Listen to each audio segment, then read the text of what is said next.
Well, it runs in streaks, and it also runs at an oblique angle to the channel. So they would be crossing these various things. And there was one place where the report is that I read. It was so bad, they were only making like 4 to 6 inches a day at the face in hand steels. That's pretty slow. These guys were, they were pretty good at this. Well, they did. That's all they did.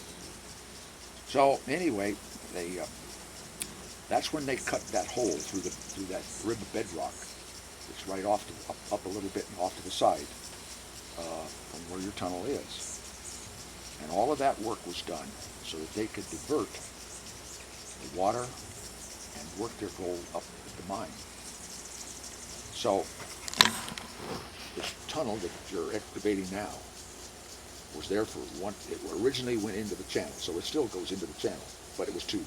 Because when you're doing what they were doing, you're digging yourself a slanted well, and you just drown yourself out. And they had not the capability at that time, back that far in the boondocks, of pumping that water out to get the type of machinery they needed.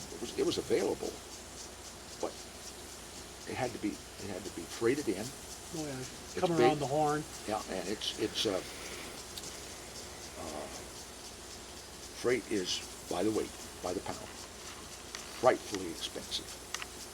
So they didn't have the wherewithal to do that, but they punched the tunnel through, and they raised up, and they managed to stay with the channel. How exactly they did that, I don't know, because I don't have any actual description of these guys talking about it. But they did it, and the bonanza was on again. And they were taking out gold by the pound daily. Now, it doesn't say for sure, but studying a lot of the old writings and whatnot, mining vernacular is a lot different. It's just like whaling ship vernacular is a lot different than any other type of ship business in the world. And it's gone archaic because there's no sailing boats sailing out of Nantucket or anyplace else for whales. When they say a pound a day, they're generally, if they have a company, and there was I've forgotten how many, I think there was 5 or 6 guys that formed this company,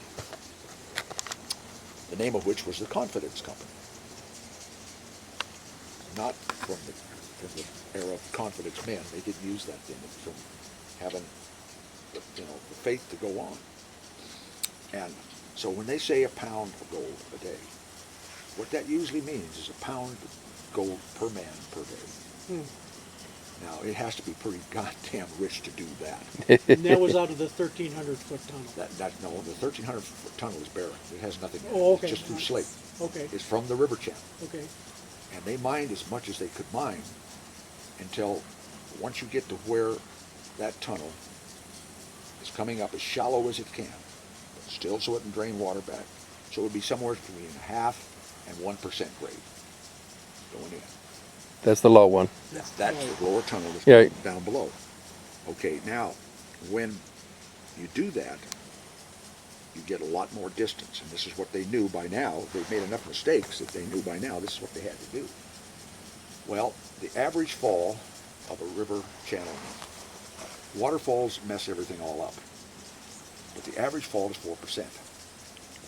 So you figure 4% down, and the book that I've got indicates that they had a tunnel at least 900 feet long, Number 3 tunnel. to get to the convergence of their upraise and the channel itself. Is that the number 3 tunnel? That's the number 4. There's Number 3 4. up above, Right. and the 4th tunnel is the tunnel down below. Now the reason that you don't find any rail, any scrap on those rails, on the tunnel that you're excavating now, is because this was a haulage. The purpose of it was to haul stuff out that they could get at while they were doing the lower tunnel, which took some time. Mm-hmm. Once they got this through into the channel, now their whole operation changed. They took their stuff in and out on this lower 1,300-foot tunnel and processed it, however, down below in the creek. Mm-hmm. Okay.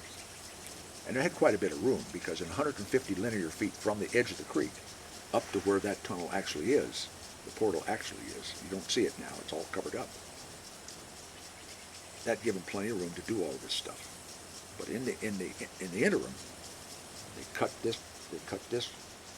this hard bedrock. They're in the open part of the mine itself, and they hauled their good stuff up.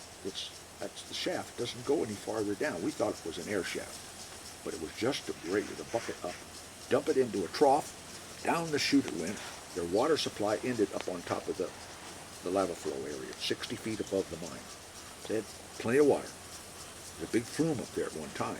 They had a pond over behind the village, kind of up on the hill there somewhere. No, the pond is way off by the other road. You know, the road that goes down to the Bonanza mine and all Okay, that. alriady. The continuation of the road you turn off of to get Yeah. to your mine. There's a. I've only got like 15 minutes or 20. Okay, well let me just. Yeah, we got bring this thing up to speed. Anyway, what they did was they ran their gold. When you go over the top of the little rise, it's got the boulders stacked up on it. Yep. There's what looks like a road down there. A fairly steep road that just goes to nowhere and ends. Now Well, it's not a road at all. That was where 150 feet of sluice boxes. How much gold did you find over that mound and everything? In working 4 days at the mine every day, and then walking out, and walking back in, or walking in and then walking back out, metal detecting. Mm-hmm. Stuff that they slopped all over the place, along the edges of where the sluice box was. Yeah. Some stuff that was still in place.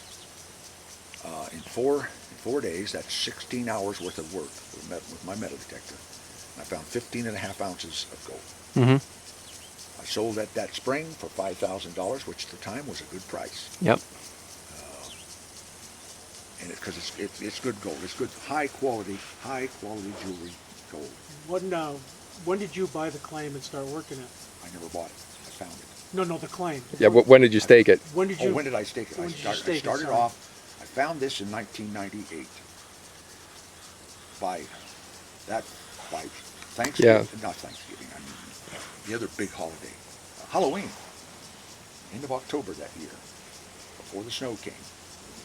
Filed the claims on that piece of property. Brought Rich in with me, because he's underground miner and I'm not. At least I wasn't then. I only got Yeah, with I my understand. time remaining. I want to stay on. We ought to stay on what the mine's about. Okay, now ask me a question. Yeah. So as we follow in the line that we're on, that's number 3 tunnel. Mm-hmm. We're eventually we should break into this old channel, because we're still working through the bedrock, the access part of it, it seems. Yeah. And eventually we're going to break into this old channel, and that should go down at 4% till it intersects with the number 4 tunnel. And if it's room and pillar, there should be some cool stuff, or else metal detecting, we should pull up some. Yeah. You should be able to find out when you get into the river channel. Yeah. Your bedrock will start showing water-worn places. Mm-hmm. I see no evidence that they ripped up the bottom of to any great extent, ripped up that slate in the bottom of the river. Uh-huh. The original tunnels that they built, and that includes the entering into the channel the first time, tunnel number 2. Uh-huh. All the oversized rock that's piled out, that's the signature of a room and pillar operation. Once they entered and came up and raised into the tunnel on beyond, they could have come back and then worked their way out and gone into the other Where they backfill resting. it. Yeah, right. Okay, yeah. Resting. That would cause you a big problem, because they would have just filled everything up with rocks. Mm-hmm. If the room and pillar is still there, which Rich always thought it was, Uh-huh. and we never got to blows, but I never agreed with him. I think that it's plenty new enough that room and pillar operation was out and breasting was in for at least a couple of years. The knowledge of how to do it was in. Uh-huh. It wasn't doing maybe much here, but it certainly was over north in Plumas County area. Well, anyway, that's what you need to look for as you go along.